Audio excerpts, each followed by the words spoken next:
अस्सलाम वालेकुम dear students, मैं हूं गुलाम रसूल। हम आज की वीडियो में बीएस नर्सिंग के फॉल एडमिशन 2024 के सिलसिले में बात करेंगे।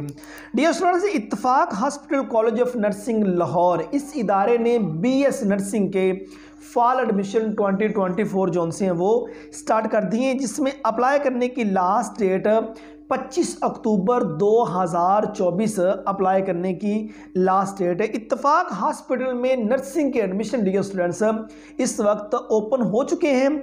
तो अगर हम इत्तफाक हॉस्पिटल की बात करें तो इस इदारे की जो एफिलिएशन है वो UHS university of health sciences Lahore के साथ है और ये प्राइवेट सेक्टर इंस्टीट्यूट है। लेकिन मज़े की बात ये यहाँ बीएस नर्सिंग की फ़ी चार्ज नहीं की जाती। जो स्टूडेंट्स मेरिट के अंदर आ जाते हैं, जिनका नाम लिस्ट के अंदर आ जाता है और उनकी मुकम्मल तौर पर 4 साल डिग्री प्रोग्राम की फ़ी माफ़ होती है और उनको उल्टा तकरीबन को 10,000 रुपये पर मंथ उनको स्टाइपेंड मिलता है, पर मंथ उनको वजीफ़ा मिलता है। और बाकी भी इनकी कुछ शराइत हैं, वो भी मैं आपके साथ डिस्कस करता हूँ।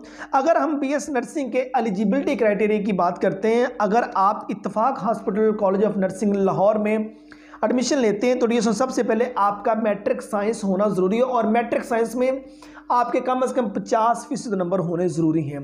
बात ऐसा होता है कि स्टूडेंट्स के मैट्रिक साइंस में नंबर थोड़े होते हैं और आगे जाके वो एफएससी प्री मेडिकल कर ले तो उसमें नंबर ठीक ले जाते हैं। लेकिन यहाँ इस इदारे की रिक्वायरमेंट ये है बीएस नर्सिंग के लिए आपके मैट्रिक साइंस में भी 50% नंबर होने चाहिए और एफएससी प्री मेडिकल में कम से कम आपके 50% नंबर होने ज़रूरी हैं Ittefaq hospital college of nursing Lahore में एडमिशन के लिए। और उसके बाद तीसरे नंबर पर डियर ये इदारा आपसे अपना एंटी टेस्ट जोन है वो ज़रूर कंडक्ट करेगा और एंटी टेस्ट की जो डेट है फिलहाल उन्होंने मतलब कि अपनी वेबसाइट पे भी मतलब कि अपलोड नहीं की और उसके बाद बताया भी नहीं। बहुत जल्दी वो मतलब कि एंटी टेस्ट की जो डेट है वो नोट्स बोर्ड पर और जो इनकी वेबसाइट है वहाँ पर वो अपलोड कर देंगे।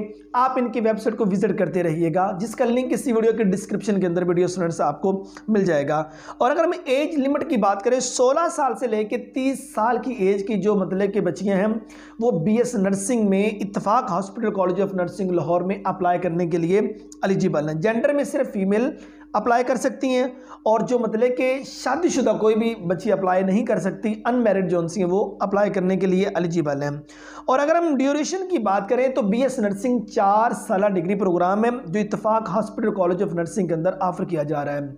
4 साल डिग्री प्रोग्राम है। जिन बच्चियों का मेरिट में नाम आ जाएगा उनकी फ़ी 4 साल की माफ़ है, उनको 10,000 रुपये पर मंथ जो है वो स्टाइपेंड मिलेगा।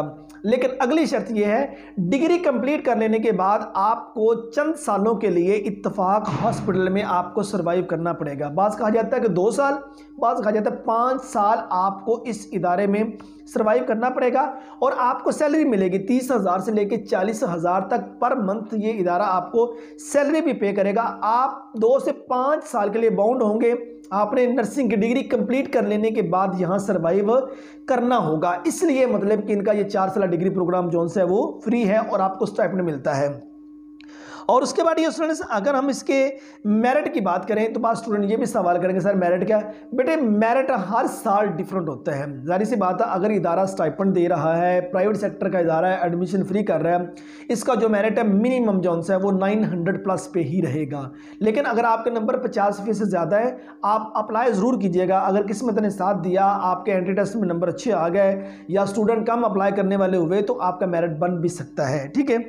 और उसके बाद डॉक्यूमेंट जो होंगे बीएस नर्सिंग के डिग्री प्रोग्राम के लिए इत्तफाक हॉस्पिटल कॉलेज ऑफ नर्सिंग के लिए, उसमें डियर सबसे पहले मैट्रिक का रिजल्ट कार्ड या सनद ये आपको जमा करवाना होगा। सेकंड नंबर पे एफएससी प्री मेडिकल का रिजल्ट कार्ड या सनद जमा करवाना होगा और आपका पंजाब का डोमिसाइल होना ज़रूरी है। तीसरे नंबर पे बे फॉर्म या CNAC आपका होना ज़रूरी है। उसके बाद 5th नंबर पे जो फादर का NAC है वो होना ज़रूरी है और 6th नंबर पे 4 अदद पासपोर्ट साइज़ आपकी तस्वीर होना ज़रूरी है जो उनसे ब्लू बैकग्राउंड के साथ। ये अपने डॉक्यूमेंट आपने जो उनसे इदारे में जाके जमा करवाने होंगे। और उसके बाद जो प्रोस्पेक्टिस हैं वो 9 बजे से लेके 2 बजे तक, आज से 15 अक्टूबर 2024 से 9 बजे से लेकर 2 बजे तक इनके एडमिशन ऑफिस में प्रोस्पेक्टस जो सी हैं वो अवेल होंगी। तो आप वहां विजिट करके जो सी प्रोस्पेक्टस है वो डियर स्टूडेंट्स आप वहां से हासिल कर सकते हैं। और उसके बाद ये स्टूडेंट्स अगर मतलब कि बीएस नर्सिंग के स्कोप की बात करें तो बीएस नर्सिंग कर लेने के बाद गवर्नमेंट सेक्टर के हॉस्पिटल्स में 17 स्किल्स की जॉब्स, प्राइवेट सेक्टर के हॉस्पिटल्स के अंदर जॉब्स, पैरामेडिकल इंस्टीट्यूट्स के अंदर जॉब्स, बाज़ खवातीन किसी डॉक्टर की स्टडी में अपने मैटरनिटी होम रन कर रही हैं। बीएस नर्सिंग कर लेने के बाद आपके पास जो नेक्स्ट जॉब्स आ जाती हैं, इंटरनेशनल अपॉर्चुनिटीज़ हैं, फॉरेन कंट्री के अंदर आप मूव कर सकती हैं। सऊदी अरेबिया में बीएस नर्सिंग के बाद जॉब, कुवैत में बीएस नर्सिंग के बाद जो जॉब्स, दुबई के अंदर बीएस नर्सिंग के बाद जॉब्स, और उसके बाद जो दीगर कंट्रीज यूरोपियन कंट्रीज आ जाते हैं वहाँ इसकी जॉब्स। और प्राइवेट सेक्टर के जो इंस्टीट्यूट्स बने होते हैं उनके अंदर बीएस नर्सिंग कर लेने के बाद जॉब में नंबर ऑफ जॉब्स जो सी हैं बीएस नर्सिंग के बाद बहुत ज़्यादा है। और उसके बाद अगर हम इसके सैलरी पैकेज की बात करें, गवर्नमेंट सेक्टर में आपके बेसिक पे स्केल को मद्देनजर रखते हुए 70-80,000 स्टार्ट होगा, और प्राइवेट सेक्टर में आपका एम्प्लॉयमेंट एरिया देखते हुए आप पाकिस्तान में काम कर रही हैं, आप फॉरेन कंट्री में मूव कर रही हैं, आप किसी पैरामेडिकल इंस्टीट्यूट्स में काम कर रही हैं, किसी हॉस्पिटल के अंदर काम कर रही हैं, तो उसको मद्देनजर रखते हुए आपका पैकेज जो है वो होगा।